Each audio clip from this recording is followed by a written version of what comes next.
Welcome to the second session or the webinar, whatever you want to call it. And I have someone special with me over here today, all the way from the entertainment capital in the world.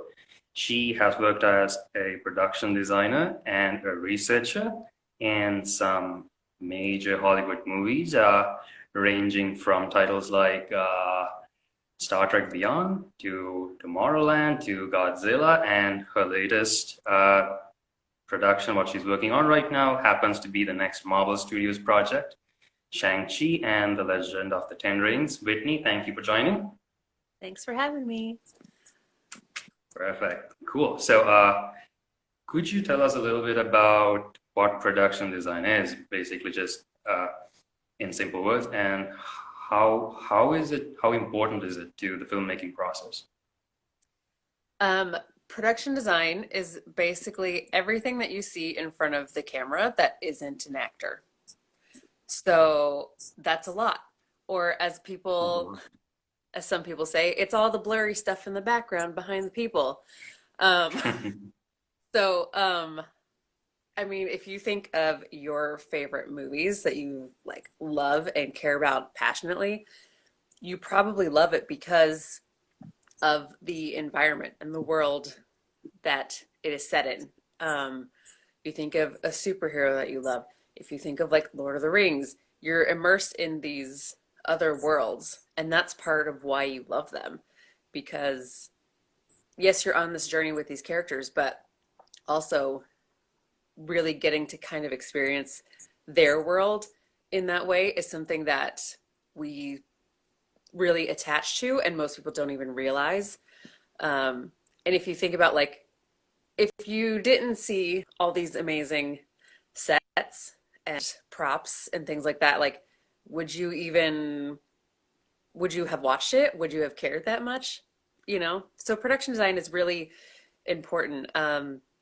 My design boss that I work for a lot as a researcher, Scott Chambliss, he said something a couple weeks ago. We were talking about things, and he said that one of his teachers very early on said that design is always a metaphor for the story. It's a visual metaphor.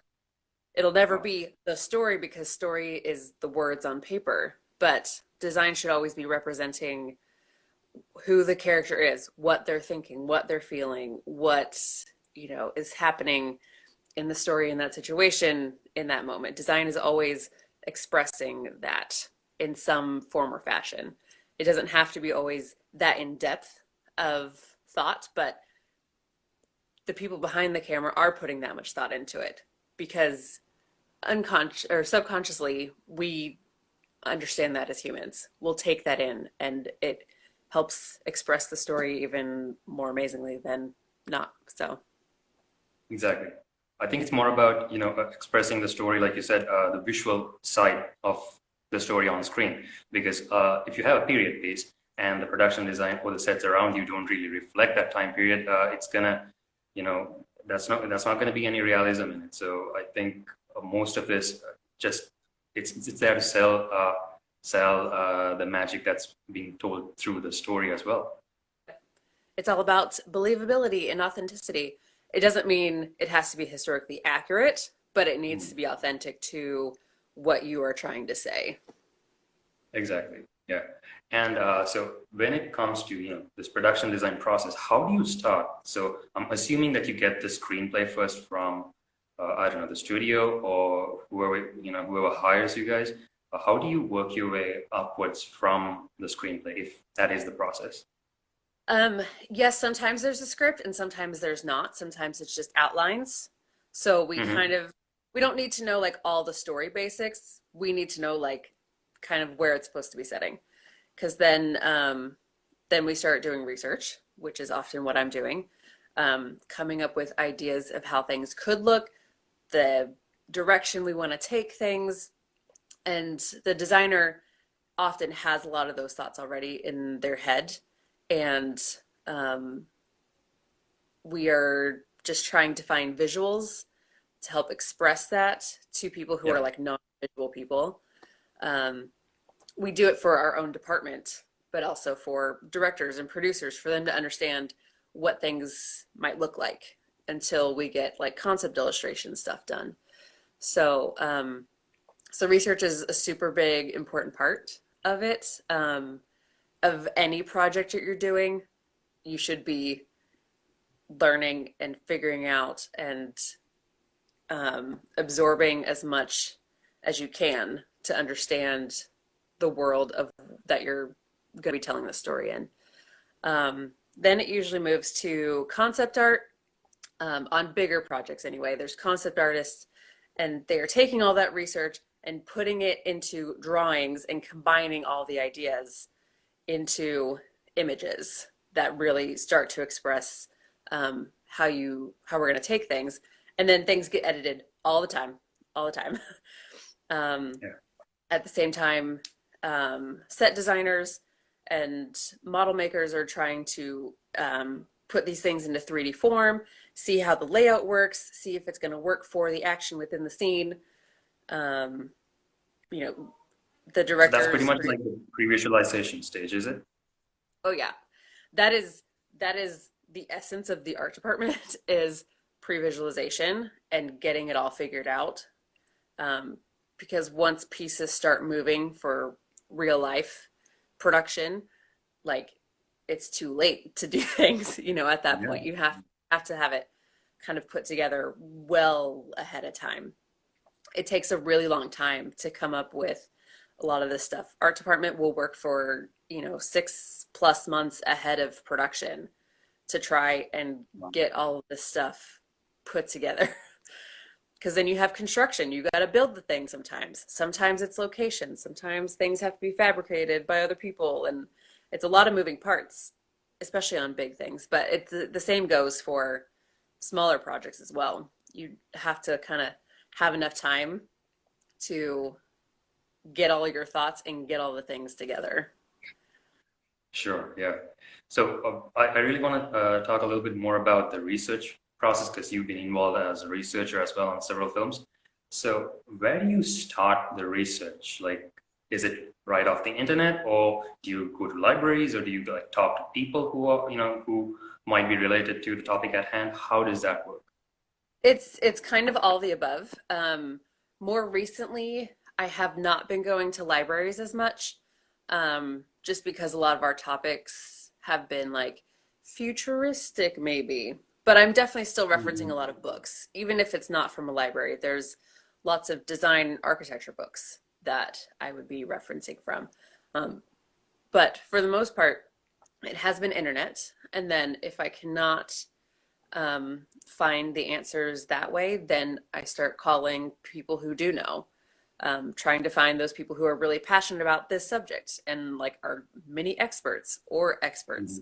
And trying to pick their brain, and they often know a lot of things. Like, for example, on Tomorrowland, we had the 1964 World's Fair as the beginning chunk of the film, and we wanted to create as much as we could somewhat authentically. It was never going to look exactly the same, but there's a lot of detail that we wanted to know.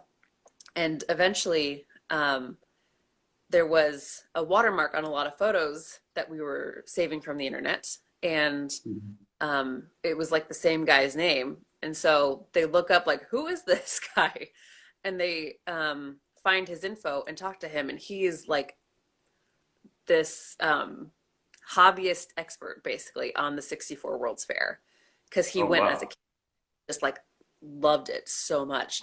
So then he had so many more resources than were published online. And so we were able to talk to him and get access to like his personal collection basically of 64 World's Fair, everything. So that's was crazy.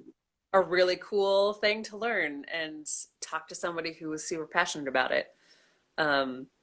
Another random thing from Tomorrowland of research was we needed to know how they plant corn and like the spacing of corn planting, and like couldn't find it. It's not something like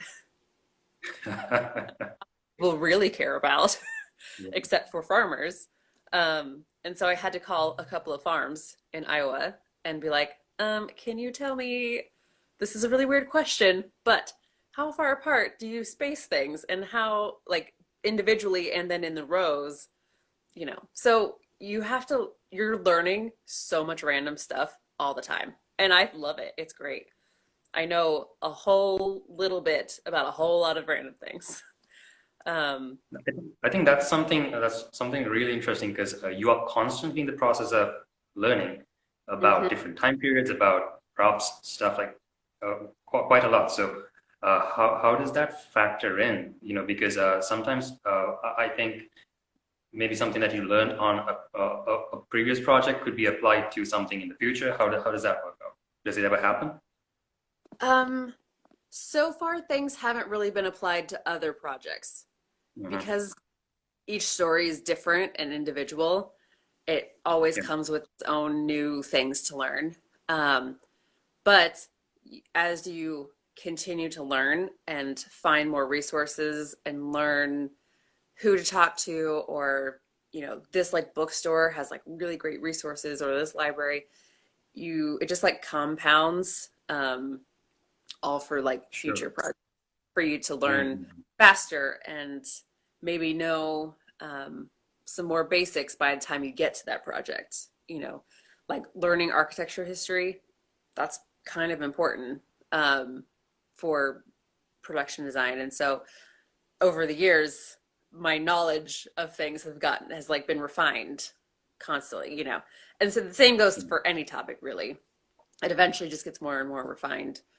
Um, That's so yeah. amazing. And then with like futuristic style projects, um, Mhm. the that doesn't exist. So then you're just trying to find research pieces that really speak to, the style that you want it to be. So sometimes it's all about like the line of a photo, like all these lines. You're like, I really love this and would love to incorporate this line movement into the set, or the colors, or, you know, these pipes and how they're laid out. That is awesome, you know. So Yeah. just you're just always harvesting ideas. How much creative liberty do you guys take? I mean, let's say you don't necessarily have references if you are doing something like a sci-fi project, which requires futuristic design, or let's just take something like the most recent project you're working on, Shang-Chi, which is, I mean, I'm pretty sure it's going to draw on Oriental history in various forms, but how much creative freedom do you guys get? Hmm.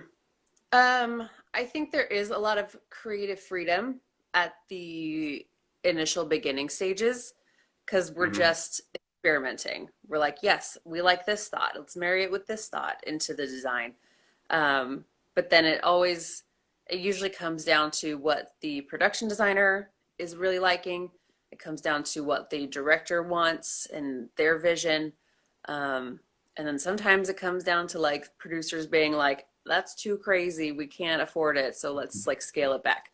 So, um, so yeah, usually the director, producer, production designer has a conversation at the beginning of where they want it to go. So there is some creative liberties within maybe Hmm. um, these guidelines, but, um, yeah, I think it's just depends on the team and what they want to achieve with it. But I think there is a Sure. lot of creative liberties because you can find the inspiration from literally anywhere. That's cool. Just gonna direct your attention back to what you said at the initial stage. So production design you mentioned is pretty much everything that you see on screen, Yeah. and you have all these various departments. So how collaborative is it? How collaborative is the process with perhaps the costume design department, the maybe the concept art. You said concept art is definitely going to feed into your production design. Maybe cinematography, camera. Like how do all these factor in? Um, so cinematography is the bigger factor whenever Hmm. with production design in the art department. Because if they can't achieve the coverage of the action within the set that we are creating, then that kind of defeats the purpose. So a lot of times they come in like little tiny bits. Sometimes they come a little bit later. But that is definitely, outside of director producer, the most collaborative department with the art department, because then they also have to know, like, okay, if this is how it's going to look, how am I going to light this set? How am I going to, can I do a dolly shot? Do I just have sticks, So we're always designing for camera, basically. We're always trying to make sure that you see what you need to see and the people have the action that they need. So yeah, it's always designed for camera. It's always designed for 360 movement. Costume department, there is collaboration, but it's not as like significant. It's more, usually they're coming on like a little bit later than art department. So they need to know what things are going to look like so that they can put the actors in something either complementary or contrasty, or so they're making their decisions based on what art department is creating as well. But also all these people, all the heads of department are working together to make this happen. It's not so collaborative that we're over each other's shoulder all the time, but it's not so separate that no one talks to each other. It's very synergetic. That's brilliant. So my next question is about, whenever you do research, you try to weave the story or all those details into the story.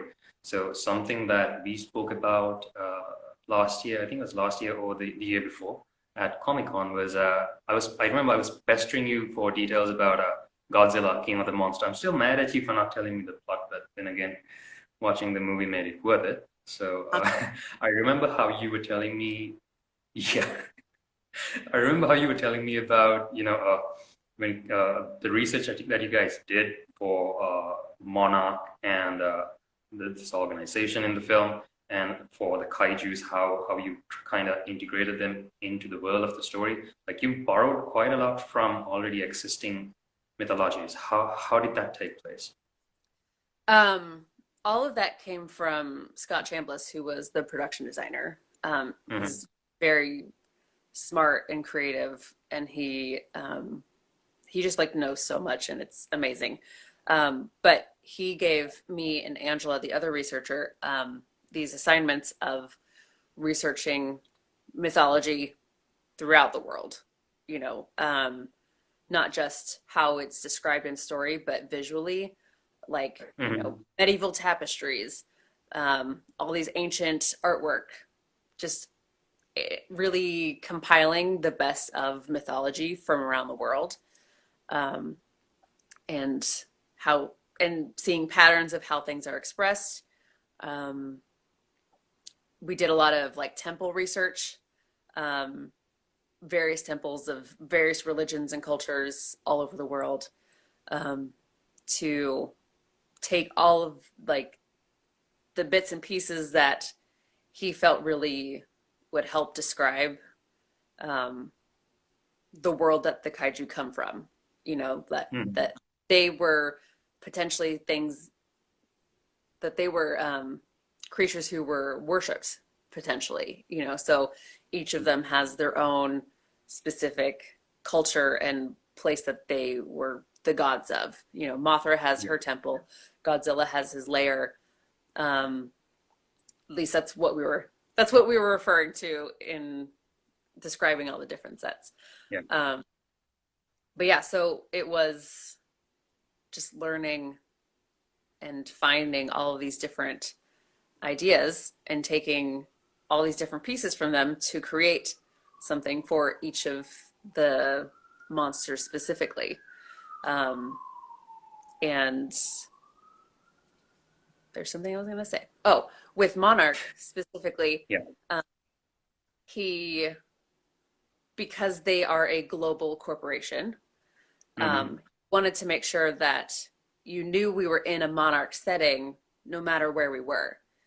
So Right. there needed to be a similarity in the design so that even when it's plugged into an ancient temple, even when it's plugged into an ice cavern, that like you know that Monarch is part of this.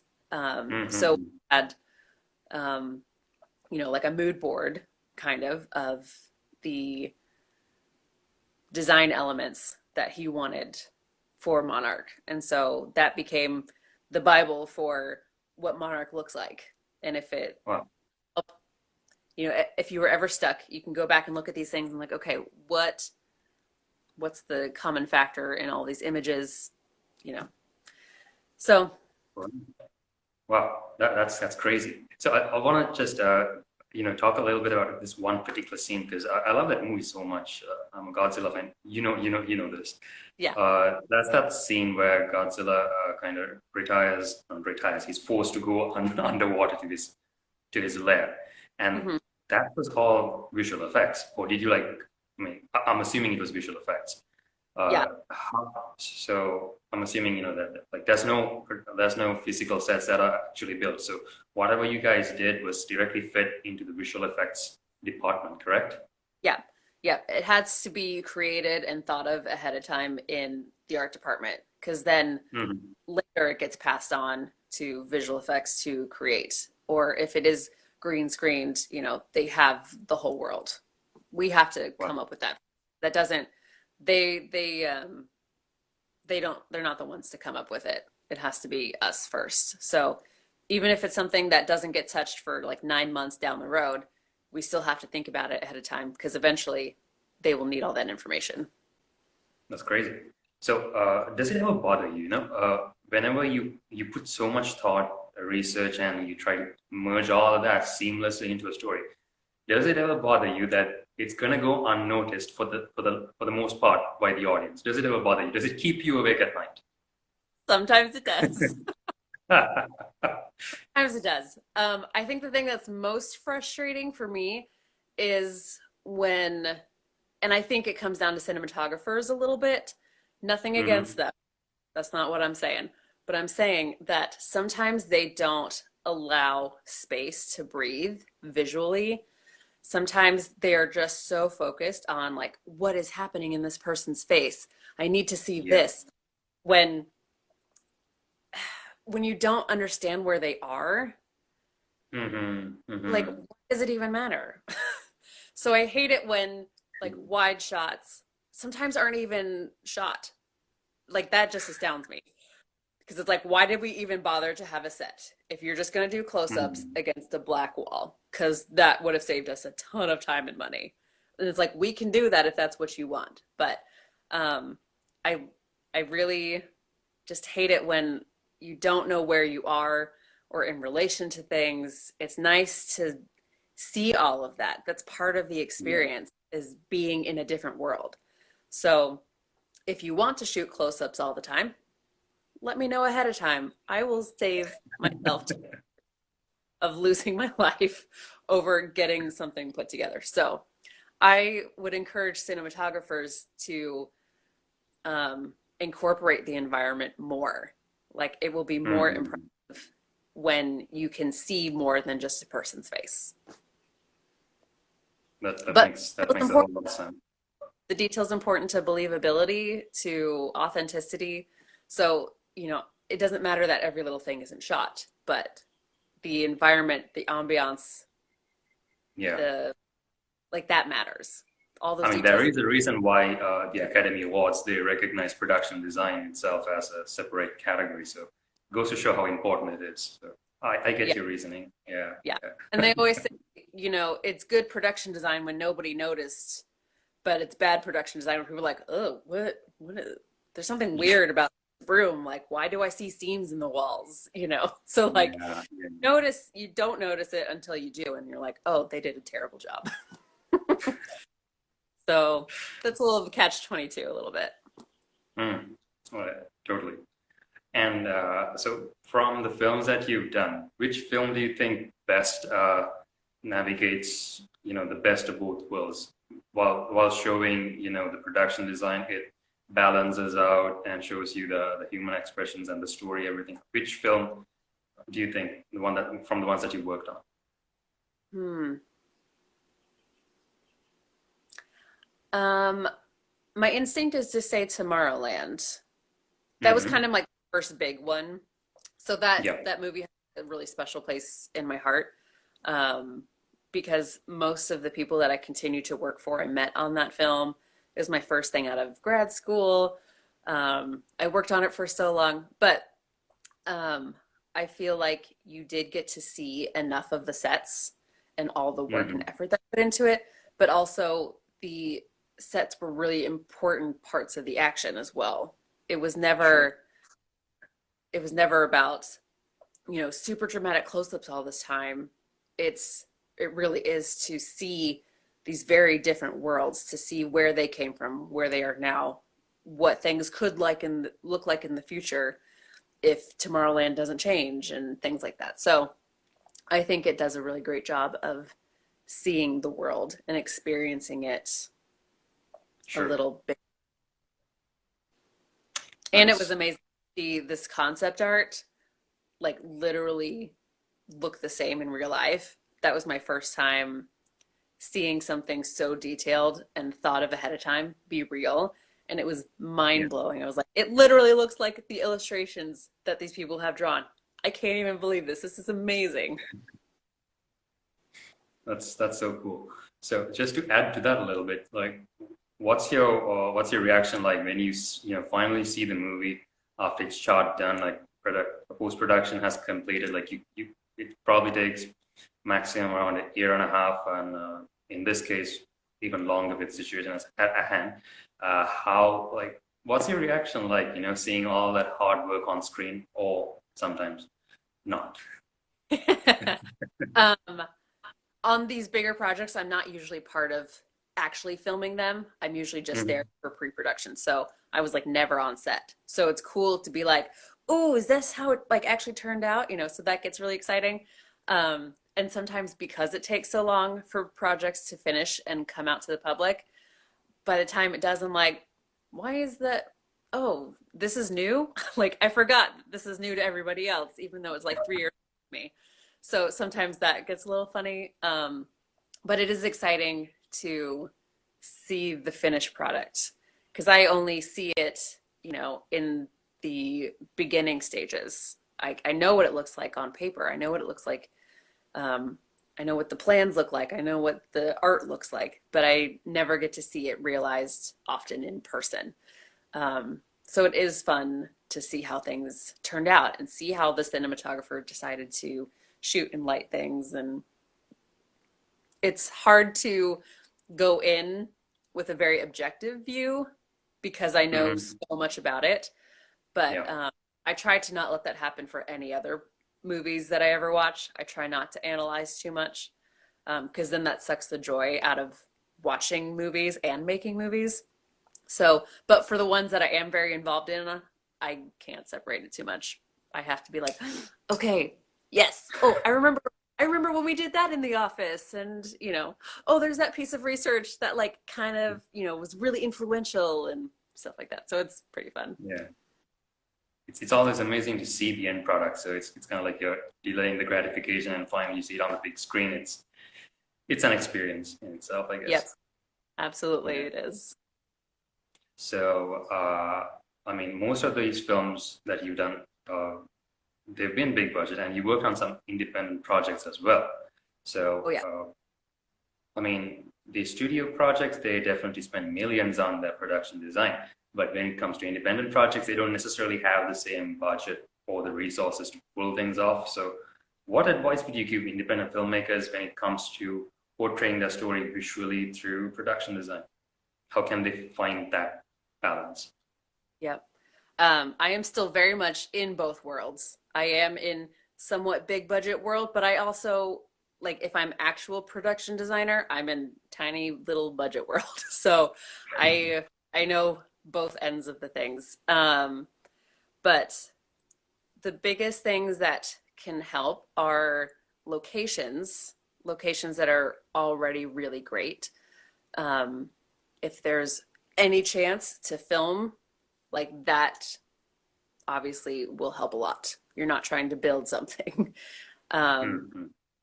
and then sometimes as a production designer, you can bring some of your own things in that aren't going to alter physically the location.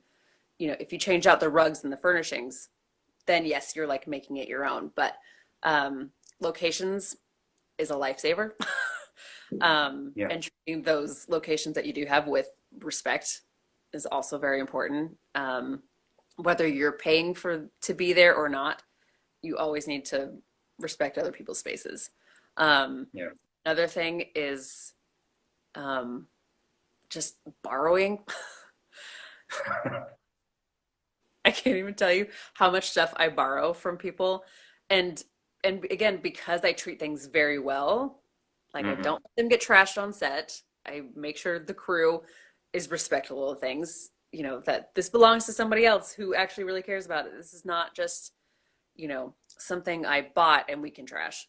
That's its own separate thing. But yeah, so borrowing is a big thing. Again, talking to people who are really passionate about the subject, maybe, is also very helpful. Um, I was able to borrow um, some vintage cameras from a guy's personal collection for my AFI thesis film, which was about the Wright brothers. So it's set in the early 1900s. Mm-hmm. Um, I somehow got in contact with him because he was selling some old ones that were really damaged.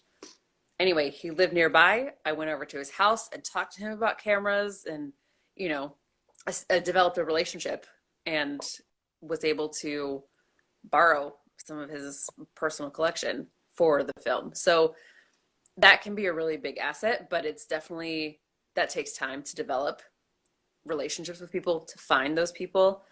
Um, Yeah. and dumpster diving. I've done that too many times to count. uh, I have, you know, I don't know what you guys have there, but we have like thrift stores and secondhand stores. So we're always buying stuff from there for really cheap, Sure. you know, yard sales, all kinds of stuff, stuff off the street. I'm always finding stuff. So you just kind of have to use your networks and your resources as like best as you can with as little money as you have to try and deliver the best product that you can. And sometimes it One works. man's junk is a production designer's treasure. Oh man. Yeah, I've lost a lot of sleep on small projects trying to help make things happen. I hear you. I hear you. I care about it. I want it to look great.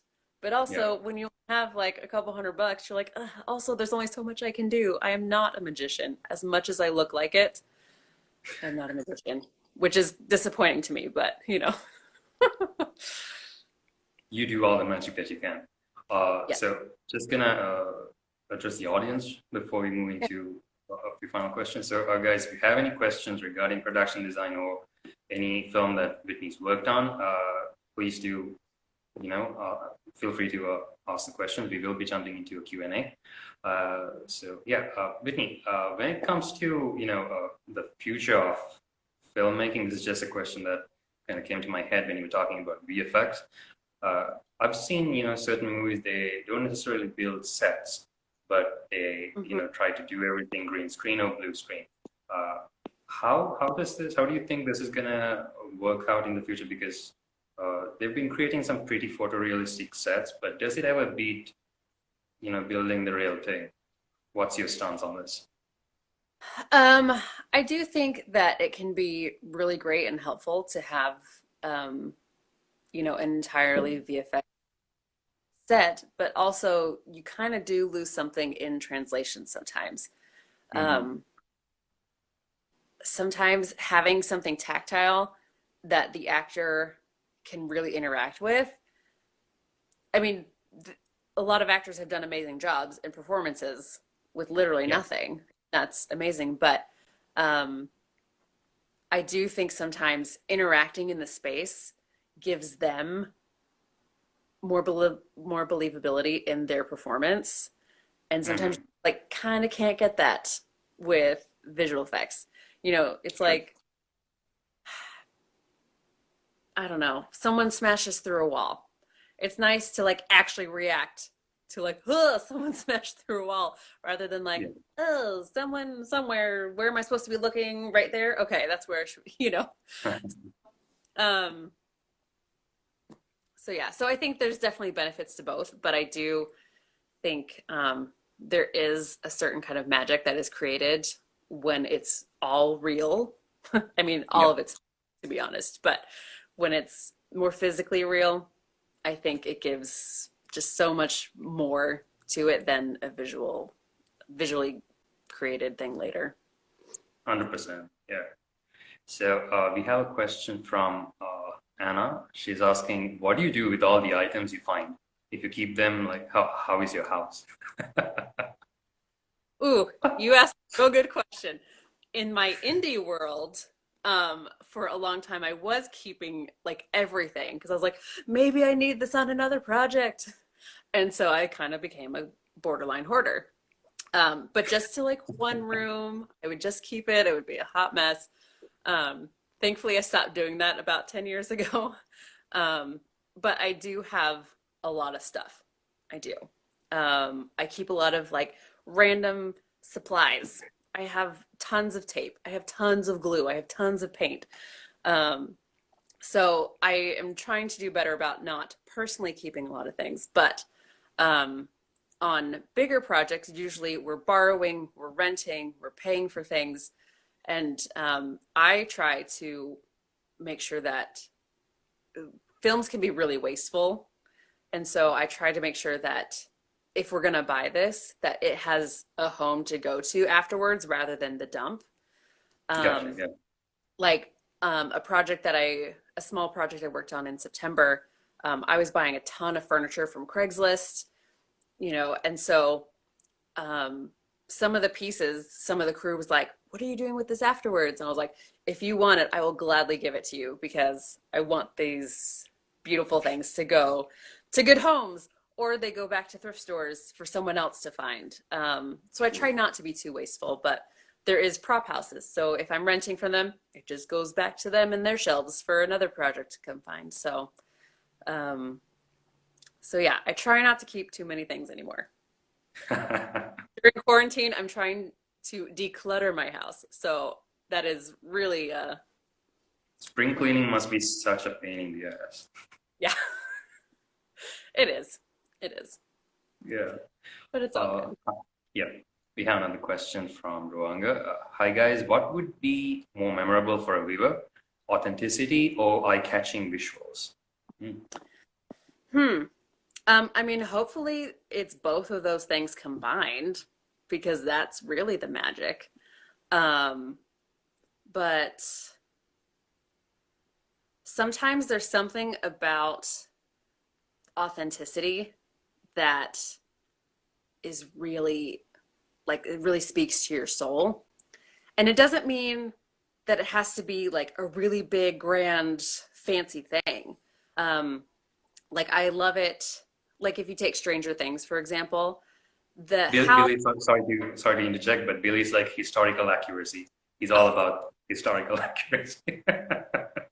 I'm sure he is. Shout out goes to Billy for this connection actually.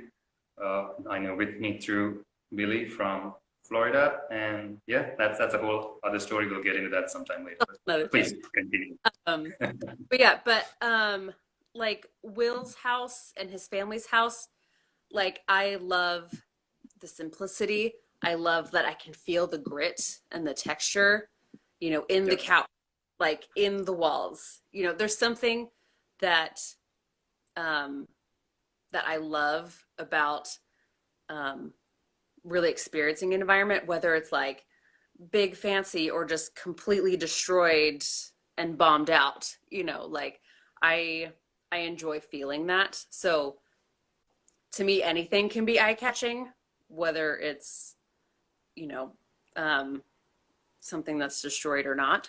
So I personally like to lean authentic. I like the spaces to feel lived in and like it is we just walked into someone's real life space. Sure. Yeah. I enjoy that because also hopefully that is eye-catching as well. Definitely, because it's kind of like you have, let's say, maybe a sword or something, and it belongs to a warrior. Just an example.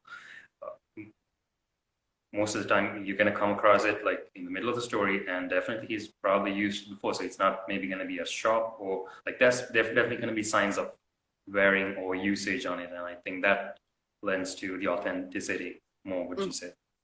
Yep. And then sometimes you're not going to have it all. So sometimes you just have to make do with what you have as well. So True. that also has to be like from the audience perspective. Sometimes it's just not always going to happen how you would like it to. So for one reason or another, it can be a thing. So, but yeah, we try. One more, We do. we try. Sometimes it just, That's the most important thing. yeah. Yeah. One more question. Please explain how important is production design for post-production color grading. That's a good question.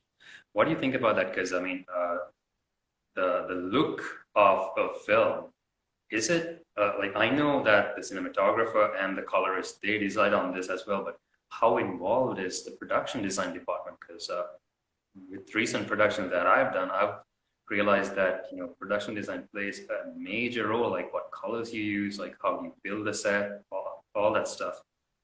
What do you think about it? I think it's important for cinematographer, director, whoever is making those decisions in post to be in on it early in the pre-production aspect. If they want to make it, if they want it to be like a much darker feeling thing, then, but you still want to see some color, we need to know that ahead of time to not choose that color initially, because then later it's only going to be just blacked out, So, so it's important to know how you want it to look later and to express that early enough in the process so that art department can make choices on color, texture, and working with cinematography on how it's going to get lit, So it's important, but also it has to be talked about like way ahead of time. If it's already in post-production, it's too late to talk about that thing, and you just have to work with what you have. So yeah. Hopefully So the earlier you start, the better off everyone's going to get along, and the vision's going to get realized easy as well. Yeah. How does a production designer work with a team of artists, all with their own subjective preferences and styles? Does a good story unify the team in their enthusiasm? Tough one. Yeah. Sometimes I think it does unify the team. But also, while a lot of us have our own personal preferences, we also know that our preferences don't matter technically in the grand scheme of the things. It's like the production designers ultimately making that decision, and above them, ultimately directors and producers sometimes. So, so I think most artists have a pretty good balance of knowing this is what I like and what I lean toward. And if I put it in here and it doesn't get received well in this instance, that's okay. I think you have to have a little bit of like separation from your work sometimes and your personal preferences. I am sometimes bad at that, but because I have a few car commercials that have come to my head of being like, I just don't understand why they don't like this bag that I picked out for them. It's so good. But like, hey, they have their own style. I need to let them, okay, it's fine. It's fine that they didn't choose my bag or this bag that I liked more. So, yeah. So on like bigger projects, we know that it has to be collaborative. There's too many people, there's too many moving pieces, and we all want it to be good, regardless of how it looks, regardless of whose idea it was, we all want it. I think that Sure. comes with the experience and learning to collaborate with others, is that sometimes, your personal style isn't going to be well received. But that's okay because it might be well 100%. received on everything. Yeah. But what if you really want to convince people about the hierarchy that this is a good idea, it's a better idea than what they have? Does that ever happen? Like, how successful is that? Um, it is done many times tactfully, trying to be like, Mhm.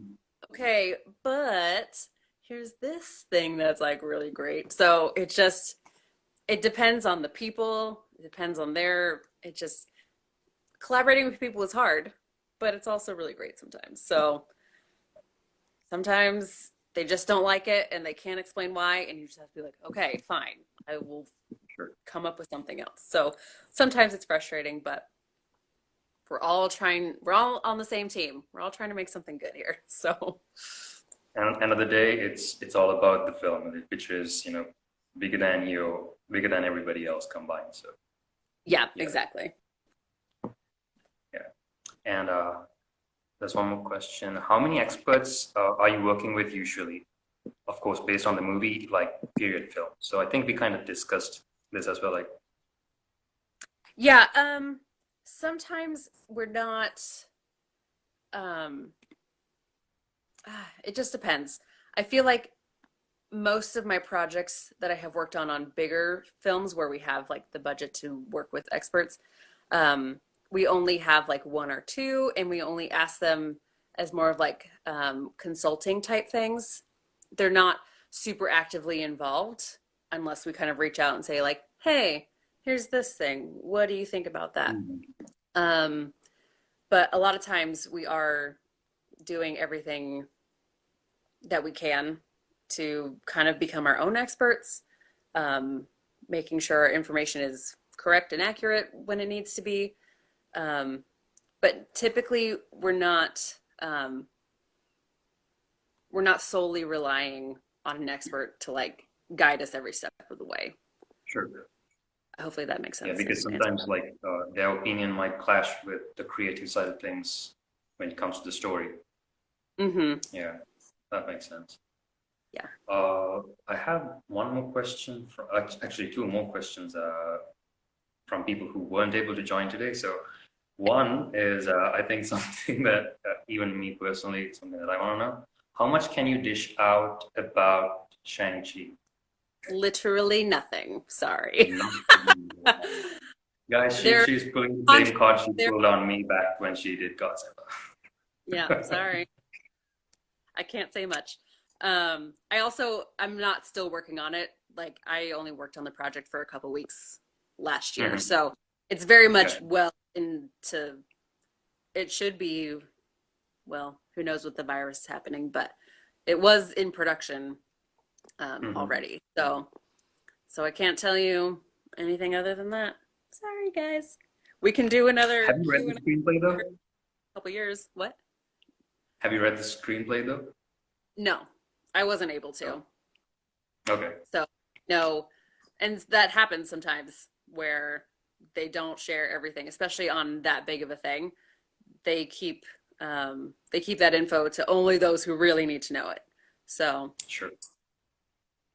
so yeah, If a NDAs are a particular thing. scene, yeah, sorry, go on. Sorry, you're saying Oh, something. I was just gonna say non-disclosure agreements, NDAs. They are a Mhm. thing. They are a Yeah, contract often.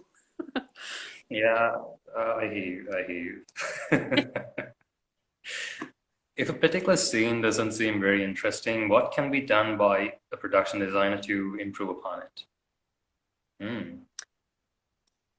Hmm, that's a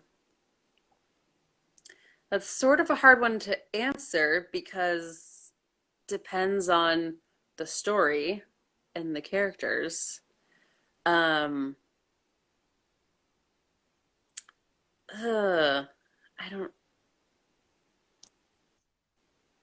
Is it entirely the production designer's job though? I mean, there's what I feel is like there's only so much that you guys can do. It's about, I don't know, it's the scene itself, right? Like how the story flows in that particular scene, or I don't know. What do you think? Yeah. Um, man, if a scene isn't particularly interesting, story-wise, why is it even there? Um, I mean, unless it's to give like some like really crucial info for later, maybe it doesn't need to be there. Um, but yeah, That's a good uh, point. Yeah. I'm sorry. I feel like I can't answer that because it's so, I feel like it's really specific, but also very general. Um, Mhm. but It's one of those questions. if you can, make it as pretty as you can or as ugly as you can, whatever it calls for. Just like go a little extra with it to help make it seem different or more intense of the feelings. Um, if it's supposed to be a dramatic scene, maybe there's something in the background or part of the environment or a prop that they're holding that can help lend to some intensity, you know, whether it's someone holding a knife, they're just holding it, but like maybe that helps add more to it. I don't know. I'm sorry, I'm doing a terrible job of answering this question. It's a tough question. It's definitely You a can, tough if question. if you have a really specific thing in mind, hit me up and I will like answer it more specifically later. So, if anybody wants to contact you regarding production design, can they do so? Yeah. Um, maybe the easiest is Instagram here because you guys already have my handle here. And my account here is not really about my work. This is definitely a fun, creative hobby for me, but it also, I am like production designing my photos basically, Exactly. essentially. Could you tell us a So, little bit about that? Because it's all about vintage costumes right there. So yeah, I mean, that's something that I personally love. Like, I love vintage, I love historical. I've been doing like my own costuming. I don't want to do it professionally because that is really hard. I can barely do my own things, so I don't want to have that pressure to like for other people. But it is great fun to do it for myself, and um, I love creating worlds on film, but I also love experiencing worlds in person. So I love going to historical events and sort of being in the costume and being immersed in a space where other people are. Because I love stepping back into sure. what life might have been like in that kind of moment and in that setting. And I always learn something about the human experience in general every time I do it. So I really love doing that. So I also love my photos to sort of show that immersiveness sometimes. So yeah, Brilliant. Uh, thanks. so the questions keep coming, but guys, we're gonna have to wrap it up because you gotta keep this under 1 hour, or I won't be able to upload this to IGTV, which would suck. Yeah, yeah. And my cinematographer himself, he is asking, which was oh, the question vanished. Which was the hardest problem you had to solve on a set? Gosh, like everything is hard to solve in set.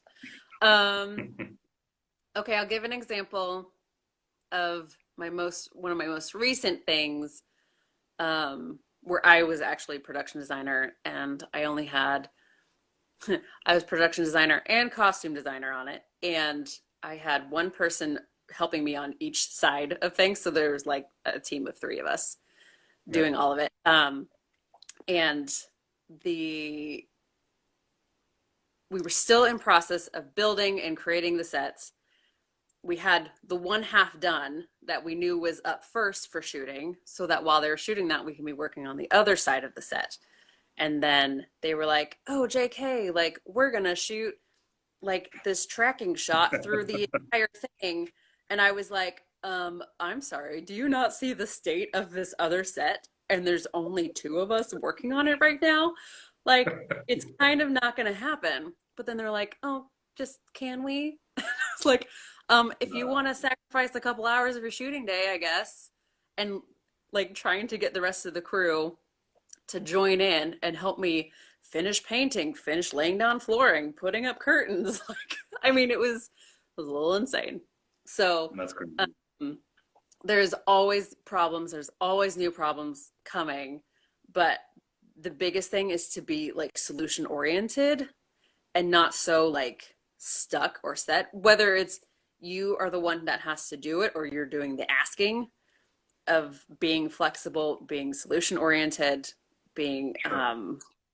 you know, able to go with the flow, because you're that's a really important skill to have in filmmaking in general, because there's always going to be something that happens, Definitely. planned or 100%. unplanned. Yeah, always happens. Yeah. All right, final question. We got 3 minutes on the clock. How does someone become a production designer? Real quick. Ugh, okay. Um, well, I was in film school already when I learned that when I learned for myself that I wanted to do production design. Um, so a lot of it was just me getting projects and experimenting.